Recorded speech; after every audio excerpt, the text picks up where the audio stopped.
يسبح لله ما في السماوات وما في الأرض الملك القدوس العزيز الحكيم.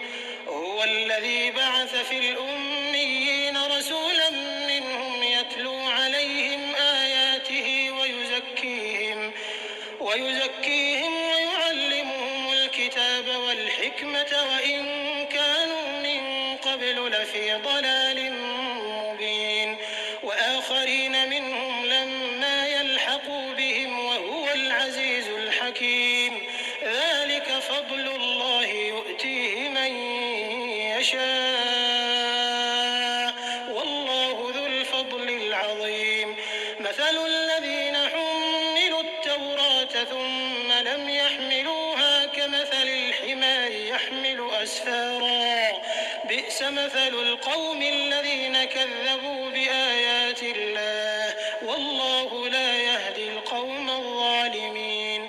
قل يا أيها الذين هادوا إن زعمتم أنكم أولياء لله من دون الناس فتمنوا الموت إن كنتم صادقين ولا يتمنونه أبدا بما قدمت أيديهم والله عليم بالظالمين. قل إن الموت الذي تفرون منه فإنه ملاقيكم ثم تردون إلى عالم الغيب والشهادة فينبئكم بما كنتم تعملون. يا أيها الذين آمنوا إذا نودي للصلاة من يوم الجمعة فاسعوا إلى ذكر الله وذروا البيع ذلكم خير لكم إن كنتم تعلمون.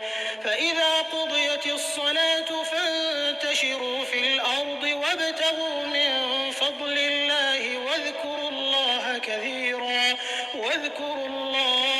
كثيرا لعلكم تفلحون. وإذا رأوا تجارة أو لهوا انفضوا إليها وتركوك قائما قل ما عند الله خير من اللهو ومن التجارة والله